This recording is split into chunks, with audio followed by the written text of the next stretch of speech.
I'm Matthew Redmond, and this is About the Author. For this episode, I thought we'd try something a little different. Ordinarily, this show consists of me telling you about the life and works of a major author. But this is no ordinary time. The sun is setting on another year, the sky is turning a bright orange, and soon Halloween night will be upon us. And I thought I would mark the occasion with an episode that's less telling and more showing. I'm going to read a classic horror story by Edgar Allan Poe, so that all of us can spend a little time, not too much, inside his world of dark specters and encroaching madness. So, without further ado, please sit back, get comfortable, for now anyway, and enjoy my rendition of The Black Cat.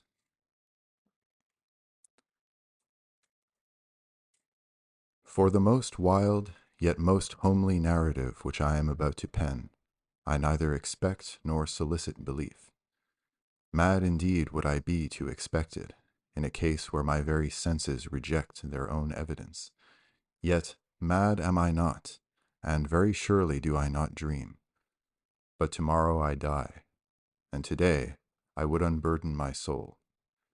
My immediate purpose is to place before the world, plainly, succinctly, and without comment, a series of mere household events.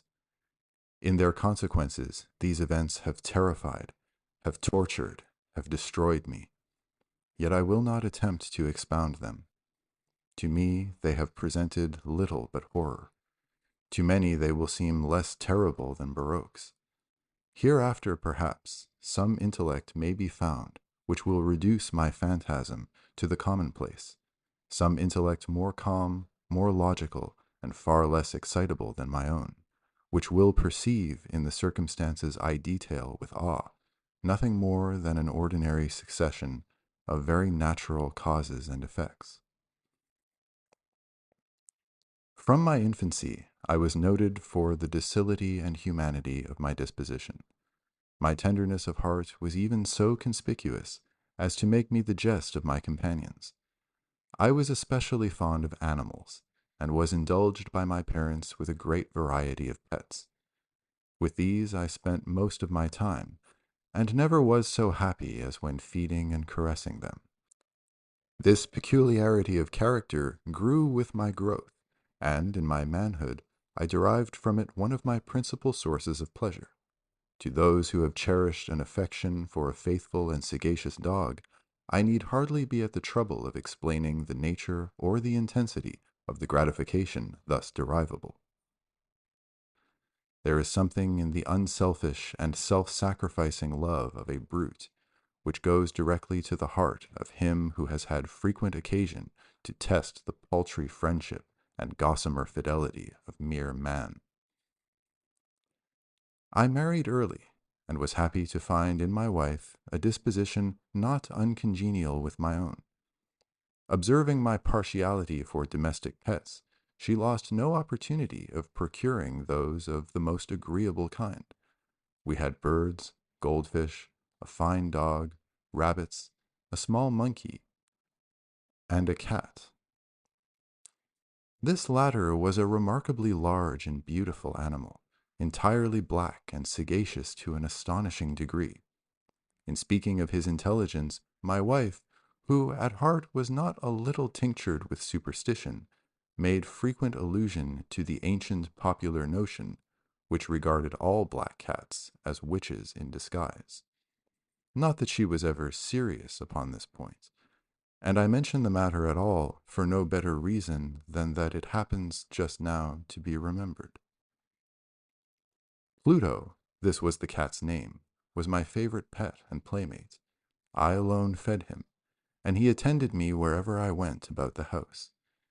It was even with difficulty that I could prevent him from following me through the streets. Our friendship lasted in this manner for several years, during which my general temperament and character, through the instrumentality of the fiend intemperance, had, I blush to confess it, experienced a radical alteration for the worse. I grew, day by day, more moody, more irritable, more regardless of the feelings of others. I suffered myself to use intemperate language to my wife. At length, I even offered her personal violence. My pets, of course, were made to feel the change in my disposition. I not only neglected, but ill-used them. For Pluto, however, I still retained sufficient regard to restrain me from maltreating him, as I made no scruple of maltreating the rabbits, the monkey, or even the dog, when, by accident or through affection, they came in my way. But my disease grew upon me, for what disease is like alcohol? And at length even Pluto, who was now becoming old and consequently somewhat peevish, even Pluto began to experience the effects of my ill temper. One night, returning home, much intoxicated, from one of my haunts about town, I fancied that the cat avoided my presence. I seized him, when, in his fright at my violence, he inflicted a slight wound upon my hand with his teeth. The fury of a demon instantly possessed me. I knew myself no longer. My original soul seemed at once to take its flight from my body, and a more than fiendish malevolence, gin-nurtured, thrilled every fiber of my frame. I took from my waistcoat pocket a penknife, opened it, grasped the poor beast by the throat, and deliberately cut one of its eyes from the socket. I blush, I burn, I shudder while I pen the damnable atrocity. When reason returned with the morning, when I had slept off the fumes of the night's debauch, I experienced a sentiment half of horror, half of remorse for the crime of which I had been guilty. But it was, at best, a feeble and equivocal feeling, and the soul remained untouched. I again plunged into excess, and soon drowned in wine all the memory of the deed. In the meantime, the cat slowly recovered. The socket of the lost eye presented, it is true, a frightful appearance, but he no longer appeared to suffer any pain. He went about the house as usual, but, as might be expected, fled in extreme terror at my approach. I had so much of my old heart left as to be at first grieved by this evident dislike on the part of a creature which had once so loved me. But this feeling soon gave place to irritation, and then came, as if to my final and irrevocable overthrow, the spirit of perverseness. Of this spirit philosophy takes no account. Yet I am not more sure that my soul lives than I am that perverseness is one of the primitive impulses of the human heart, one of the indivisible primary faculties or sentiments which give direction to the character of man. Who has not, 100 times, found himself committing a vile or a silly action for no other reason than because he knows he should not? Have we not a perpetual inclination, in the teeth of our best judgment, to violate that which is law, merely because we understand it to be such? This spirit of perverseness, I say, came to my final overthrow. It was this unfathomable longing of the soul to vex itself, to offer violence to its own nature, to do wrong for the wrong's sake only, that urged me to continue and finally to consummate the injury I had inflicted upon the unoffending brute. One morning, in cool blood, I slipped a noose about its neck and hung it to the limb of a tree, hung it with the tears streaming from my eyes and with the bitterest remorse at my heart. Hung it because I knew it had loved me, and because I felt it had given me no reason of offense. Hung it because I knew that in so doing I was committing a sin, a deadly sin, that would so jeopardize my immortal soul as to place it, if such a thing were possible, even beyond the reach of the infinite mercy of the most merciful and most terrible God. On the night of the day on which this cruel deed was done, I was aroused from sleep by the cry of fire. The curtains of my bed were in flames. The whole house was blazing. It was with great difficulty that my wife, a servant, and myself made our escape from the conflagration. The destruction was complete. My entire worldly wealth was swallowed up, and I resigned myself thenceforward to despair. I am above the weakness of seeking to establish a sequence of cause and effect between the disaster and the atrocity, but I am detailing a chain of facts, and I wish not to leave even a possible link imperfect. On the day succeeding the fire, I visited the ruins. The walls, with one exception, had fallen in. This exception was found in a compartment wall, not very thick, which stood about the middle of the house, and against which had rested the head of my bed. The plastering had here, in great measure, resisted the action of the fire, a fact which I attributed to its having been recently spread. About this wall a dense crowd were collected, and many persons seemed to be examining a particular portion of it with very minute and eager attention. The words strange, singular, and other similar expressions excited my curiosity. I approached and saw, as if graven in bas-relief upon the white surface, the figure of a gigantic cat. The impression was given with an accuracy truly marvelous. There was a rope about the animal's neck. When I first beheld this apparition, for I could scarcely regard it as less, my wonder and my terror were extreme. But at length reflection came to my aid. The cat, I remembered, had been hung in a garden adjacent to the house. Upon the alarm of fire, this garden had been immediately filled by the crowd, by some one of whom the animal must have been cut from the tree and thrown through an open window into my chamber. This had probably been done with the view of arousing me from sleep. The falling of other walls had compressed the victim of my cruelty into the substance of the freshly spread plaster, the lime of which, with the flames, and the ammonia from the carcass, had then accomplished the portraiture as I saw it. Although I thus readily accounted to my reason, if not altogether to my conscience, for the startling fact just detailed, it did not the less fail to make a deep impression upon my fancy. For months I could not rid myself of the phantasm of the cat, and, during this period, there came back into my spirit a half-sentiment that seemed, but was not, remorse. I went so far as to regret the loss of the animal, and to look about me among the vile haunts which I now habitually frequented, for another pet of the same species, and of somewhat similar appearance, with which to supply its place. One night, as I sat, half stupefied, in a den of more than infamy, my attention was suddenly drawn to some black object reposing upon the head of one of the immense hogsheads of gin, or of rum, which constituted the chief furniture of the apartment. I had been looking steadily at the top of this hogshead for some minutes, and what now caused me surprise was the fact that I had not sooner perceived the object thereupon. I approached it and touched it with my hand. It was a black cat, a very large one, fully as large as Pluto, and closely resembling him in every respect but one. Pluto had not a white hair upon any portion of his body, but this cat had a large, although indefinite, splotch of white covering nearly the whole region of the breast. Upon my touching him, he immediately rose, purred loudly, rubbed against my hand, and appeared delighted with my notice. This, then, was the very creature of which I was in search. I at once offered to purchase it of the landlord, but this person made no claim to it, knew nothing of it, had never seen it before. I continued my caresses, and, when I prepared to go home, the animal evinced a disposition to accompany me.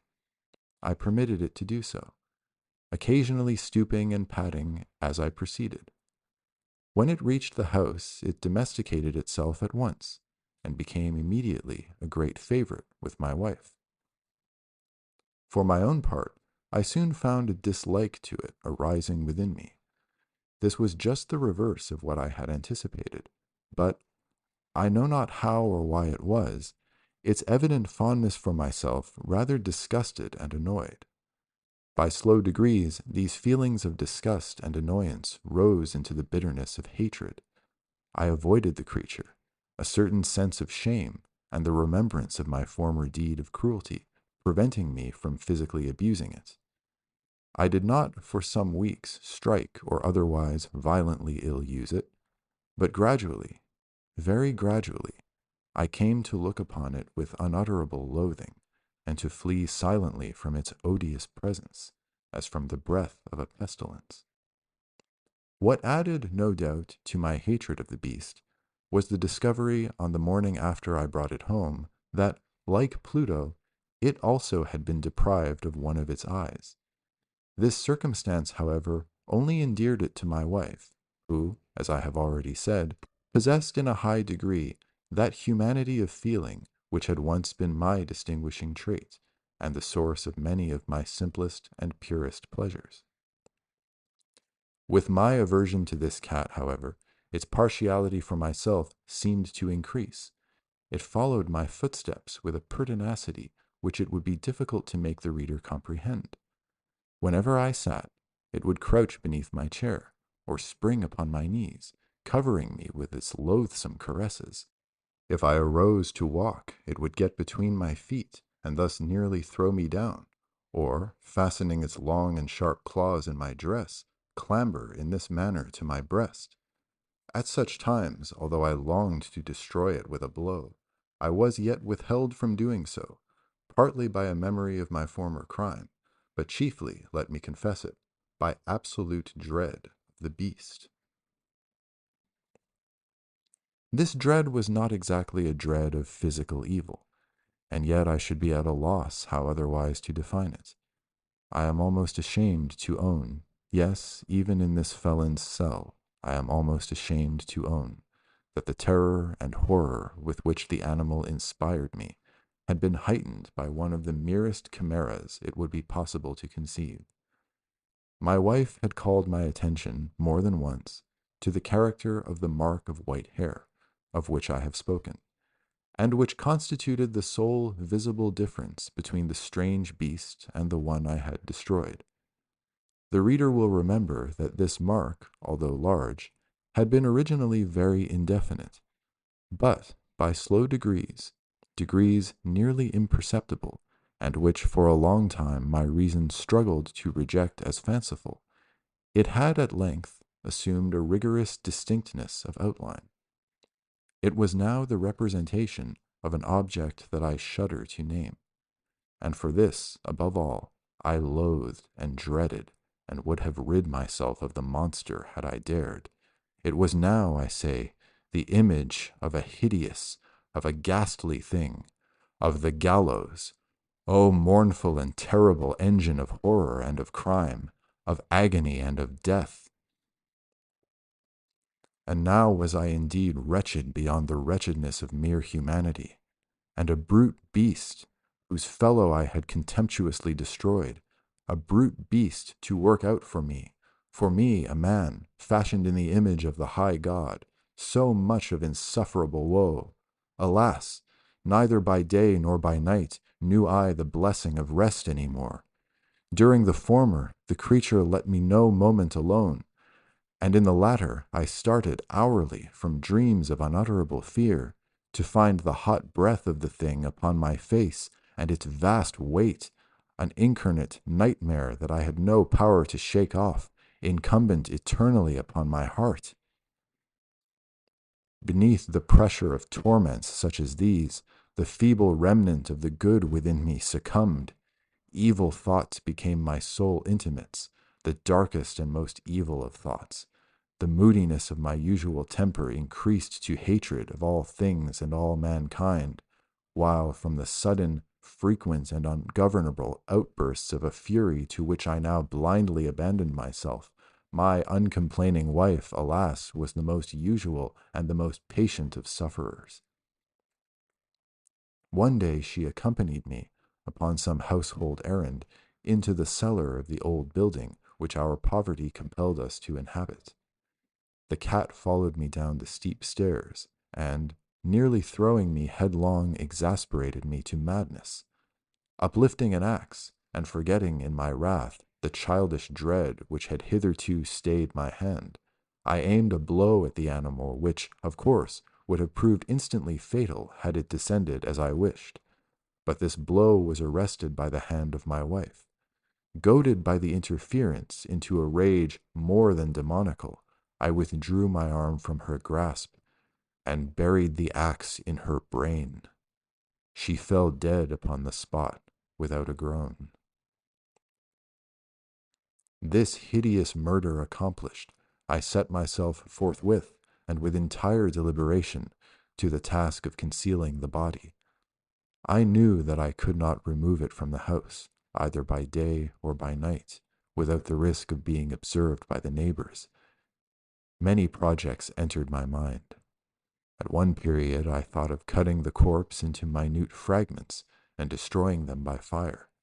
At another, I resolved to dig a grave for it in the floor of the cellar. Again I deliberated about casting it in the well in the yard, about packing it in a box as if merchandise, with the usual arrangements, and so getting a porter to take it from the house. Finally I hit upon what I considered a far better expedient than either of these. I determined to wall it up in the cellar, as the monks of the Middle Ages are recorded to have walled up their victims. For a purpose such as this, the cellar was well adapted. Its walls were loosely constructed, and had lately been plastered throughout with a rough plaster, which the dampness of the atmosphere had prevented from hardening. Moreover, in one of the walls was a projection, caused by a false chimney or fireplace that had been filled up and made to resemble the rest of the cellar. I made no doubt that I could readily displace the bricks at this point, insert the corpse, and wall the whole up as before, so that no eye could detect anything suspicious. And in this calculation I was not deceived. By means of a crowbar, I easily dislodged the bricks, and, having carefully deposited the body against the inner wall, I propped it in that position, while, with little trouble, I relaid the whole structure as it originally stood. Having procured mortar, sand, and hair with every possible precaution, I prepared a plaster which could not be distinguished from the old, and with this I very carefully went over the new brickwork. When I had finished, I felt satisfied that all was right. The wall did not present the slightest appearance of having been disturbed. The rubbish on the floor was picked up with the minutest care. I looked around triumphantly, and said to myself, "Here at last, then, my labor has not been in vain."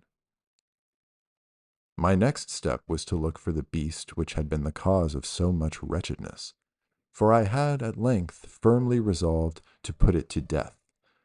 Had I been able to meet with it at the moment, there could have been no doubt of its fate. But it appeared that the crafty animal had been alarmed at the violence of my previous anger, and forbore to present itself in my present mood. It is impossible to describe, or to imagine, the deep, the blissful sense of relief which the absence of the detested creature occasioned in my bosom. It did not make its appearance during the night, and thus, for one night at least, since its introduction into the house, soundly and tranquilly I slept. I slept even with the burden of murder upon my soul. The second and the third day passed, and still my tormentor came not. Once again I breathed as a free man. The monster, in terror, had fled the premises forever. I should behold it no more. My happiness was supreme. The guilt of my dark deed disturbed me but little. Some few inquiries had been made, but these had been readily answered. Even a search had been instituted, but of course nothing was to be discovered. I looked upon my future felicity as secured. Upon the fourth day of the assassination, a party of the police came, very unexpectedly, into the house, and proceeded again to make rigorous investigation of the premises. Secure, however, in the inscrutability of my place of concealment, I felt no embarrassment whatever. The officers bade me accompany them in their search. They left no nook or corner unexplored. At length, for the third or fourth time, they descended into the cellar. I quivered not in a muscle. My heart beat calmly as that of one who slumbers in innocence. I walked the cellar from end to end. I folded my arms upon my bosom and roamed easily to and fro. The police were thoroughly satisfied and prepared to depart. The glee at my heart was too strong to be restrained. I burned to say, if but one word, by way of triumph, and to render doubly sure their assurance of my guiltlessness. "Gentlemen," I said at last, as the party ascended the steps, "I delight to have allayed your suspicions. I wish you all health and a little more courtesy. By the by, gentlemen, this is a very well-constructed house." In the rabid desire to say something easily, I scarcely knew what I uttered at all. "I may say an excellently well-constructed house. These walls— are you going, gentlemen? These walls are solidly put together. And here, through the mere frenzy of bravado, I rapped heavily with a cane, which I held in my hand, upon that very portion of the brickwork, behind which stood the corpse of the wife of my bosom. But may God shield and deliver me from the fangs of the arch-fiend. No sooner had the reverberation of my blows sunk into silence than I was answered by a voice from within the tomb, by a cry at first muffled and broken, like the sobbing of a child, and then quickly swelling into one long, loud, and continuous scream, utterly anomalous and inhuman. A howl, a wailing shriek, half of horror and half of triumph, such as might have arisen only out of hell, conjointly from the throats of the damned in their agony and of the demons that exult in the damnation. Of my own thoughts it is folly to speak. Swooning, I staggered to the opposite wall. For one instant the party upon the stairs remained motionless, though extremity of terror and of awe. In the next, a dozen stout arms were toiling at the wall. It fell bodily. The corpse, already greatly decayed and clotted with gore, stood erect before the eyes of the spectators. Upon its head, with red extended mouth and solitary eye of fire, sat the hideous beast whose craft had seduced me into murder, and whose informing voice had consigned me to the hangman. I had walled up the monster within the tomb. Thank you for your kind attention, and please consider subscribing if you're so inclined. This has been About the Author, a podcast made possible through the generous support of the European Commission and listeners like you.